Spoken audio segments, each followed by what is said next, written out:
আজকে যে টপিকটা নিয়ে আলোচনা করব সেটা হচ্ছে যারা বলতে গেলে যারা ছাত্রছাত্রীরা বলতে গেলে জিএক্সপো এবং বগলেট দিয়ে বা পলিটেকনিক ইঞ্জিনিয়ারিং কোর্সে ভর্তি হয়েছো, যে কোনো ডিপার্টমেন্ট, সেটা হচ্ছে মেকানিক্যাল, সিভিল, ইলেকট্রিক্যাল, যে কোনো ডিপার্টমেন্ট হোক, মেকাট্রনিক্স, সিভিল, তো এই সমস্ত ডিপার্টমেন্টের একটাই কোশ্চেন যে দাদা আমরা তো বলতে গেলে ভর্তি হব, দেন বলতে গেলে আমাদের যে সাবজেক্ট আমরা তো মাধ্যমিকে নর্মাল পড়েছি, কিন্তু ফার্স্ট ইয়ারে আমরা শুনছি ফিজিক্স, কেমিস্ট্রি, ম্যাথ আছে, তো আমরা বলতে গেলে ফিজিক্সটা নর্মালি আমাদের মাধ্যমিক লেভেলে থাকবে।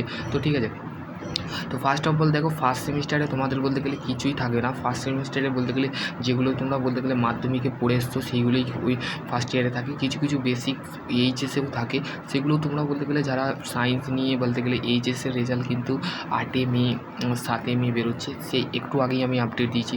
তো সেই ক্ষেত্রে বলতে গেলে তোমাদের করণীয় হচ্ছে, যে সমস্ত ছাত্রছাত্রীরা এখনও বলতে গেলে তোমরা খুবই টেনশানে আছো যে উচ্চ মাধ্যমিকের রেজাল্ট, মাধ্যমিকে অনেক ছাত্রছাত্রী সোসাইটির ইনফরমেশান পাচ্ছি, তারা বলতে গেলে সুসাইড করছে, ঠিক আছে।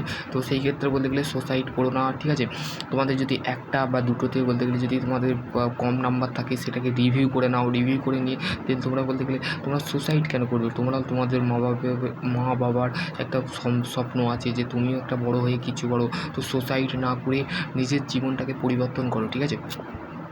জীবন বলতে গেলে একটাই, সেটাকে বলতে গেলে আনন্দের সাথে কাটাতে হবে, বা বলতে গেলে দুঃখ কষ্ট সংগ্রাম করে বলতে গেলে জীবনকে চালাতে হবে। সেই ক্ষেত্রে বলতে গেলে তোমাদের যে সমস্ত আমি আপডেট পাচ্ছি যে অনেক ছাত্রছাত্রী সুসাইড করছে। একটু আগেই বলতে গেলে একটা নিউজ দেখছিলাম, তো সেখানে বলতে গেলে একটা মাধ্যমিকের স্টুডেন্ট কম নাম্বার পাওয়ার জন্য নিজের গলায় দড়ি দিয়ে বলতে গেলে সুসাইড করেছে। তো সেই ক্ষেত্রে বলতে গেলে তোমরা বলতে গেলে সুসাইড জিনিসটা বলতে গেলে খুবই খারাপ জিনিস।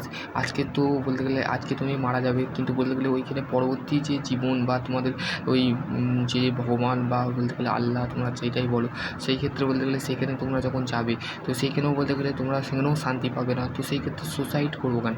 তো তোমরা তো বলতে গেলে পরবর্তী জীবনের রাস্তা বা বলতে গেলে যে পথ আছে সেই পথটাকে তোমরা খোলো, ঠিক আছে। তোমরা জব করো, নাহলে মাধ্যমিকের সাথে তোমরা বলতে গেলে মাধ্যমিকে কম নাম্বার পেয়েছো বলে তুমি সুসাইড করবে না, একদম নয়। তুমি কম নাম্বার পেলেও তো বলতে গেলে প্রফেশনাল কোর্স আছে, বা এরপরে এইচএসে তুমি আর্টস নিয়ে পড়ো বা ভোকেশনাল নিয়ে পড়ো, তারপরে দেন তুমি আইটিআই ভর্তি হও বা পলিটেকনিকে ভর্তি হও।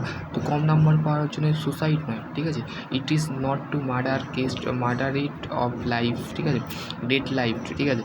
তো তোমাদের বলতে গেলে তোমরা যদি আর কোনো কোয়েরি থাকে তো ডেফিনেটলি কমেন্ট সেকশন করবে। তো একটা বলতে গেলে তোমাদের আর একটা কোশ্চেন ছিল, সেটা হচ্ছে দাদা আমরা কি সেলফ স্টাডি করবো না কোনো কোচিং নেবো? তো সেই ক্ষেত্রে বলতে গেলে তোমাদের সেলফ স্টাডি, যারা বলতে গেলে ভালো মাধ্যমিকের নাম্বার পেয়েছো, যারা ভাবছো যে আমরা 3 বছরের পলিটেকনিক বা 2 বছরের আইটিআই নিজে থেকে করবো, তো সেই ক্ষেত্রে করতে পারো। আইটিআই কোনো সেলফ স্টাডি তুমি করলে তুমি নিজস্ব তোমাদের টিচার যেগুলো বলবে সেগুলো তোমরা করতে পারো। বা যদি ড্রয়িংয়ের প্রবলেম হয় বা ইঞ্জিনিয়ারিংয়ের কোনো প্রবলেম, ইঞ্জিনিয়ারিং ড্রয়িং প্রবলেম হয়, এমনিতেই নর্মালি যারা ভোকেশনাল আছো তারা বলতে গেলে ড্রয়িং তো তোমাদের করেছিলে, কিন্তু মাধ্যমিক যারা দিয়েছো তারা বলতে গেলে তাদের ড্রয়িংয়ের বিষয়টা বলতে গেলে একটু বলতে গেলে কোনো দাদা বা কোচিং আমার কাছেও তোমরা কন্ট্যাক্ট করতে পারো, আমিও ইঞ্জিনিয়ারিং ড্রয়িং পড়াই, ঠিক আছে। তো আশা করছি তোমরা ভালো থাকবে, সকলে ভালো থাকো, সুস্থ থাকো, থ্যাংক ইউ।